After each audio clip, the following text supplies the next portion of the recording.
something I've always done throughout school. It's something I always really enjoyed doing from all different forms and mediums. I like just creating things, performance arts. I'll give anything a go, really. Just love it. All the art I did when I was younger was quite broody and expressive, I guess you could say. It's funny looking through like even old journals, like art journals, and looking at all my drawings and stuff. It's like, whoa, wasn't a happy kid.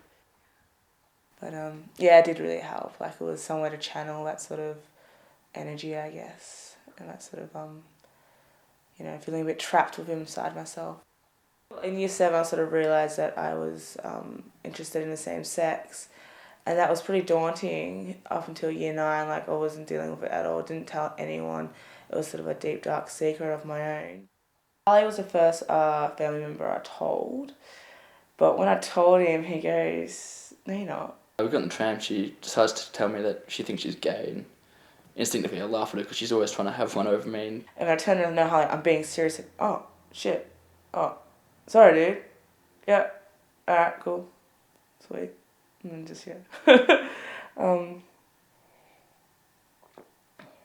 When she told me, it kind of just was, like, I didn't think second about it.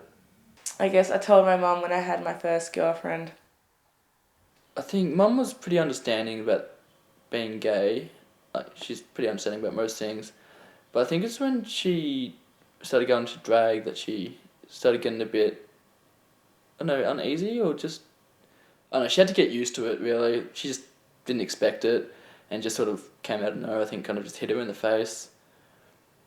And I don't think she really liked the name Chad. I'm a Chad, mate.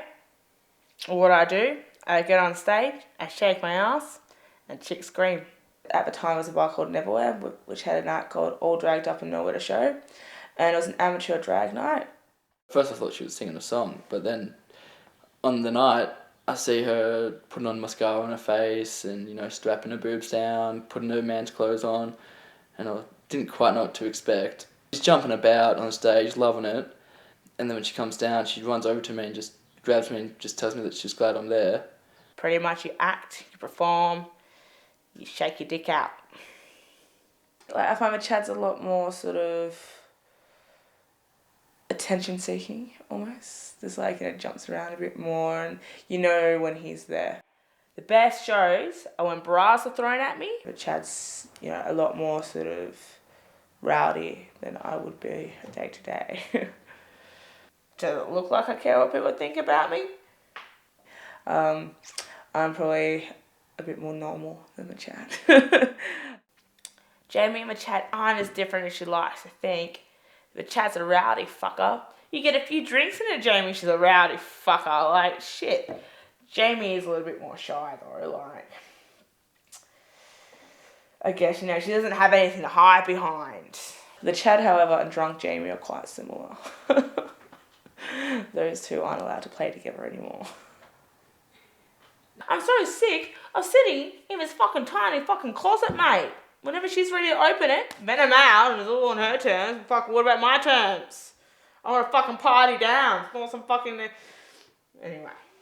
Like just a little devil in your ear just egging you on. It was a Chad, it wasn't Jamie, The Chad did it.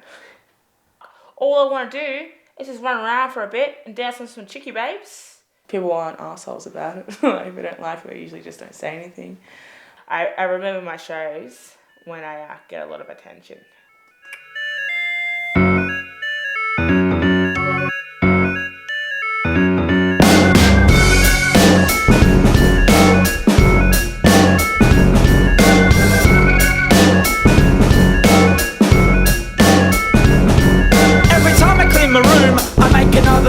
Every time I miss the bus, I'm late for a test. Every time I'm reincarnated, it's in the lowest form. I leave my window open every time there is a storm. Every time I have a hangover, I have to go to work.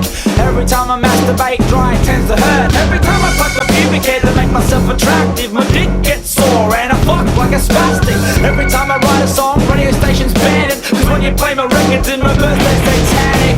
Worship Satan, worship Satan, worship Satan, worship Satan, worship Satan.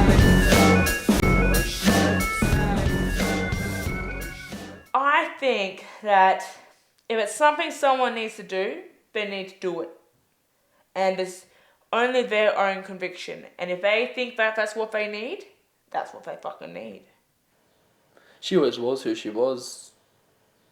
I don't think she ever changed, just she sort of realised herself as well and just embraced it.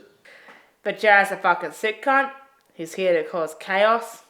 So lock up your daughters, lock up your wives, because Chad's back in town, motherfuckers. Yeah, naturally talented.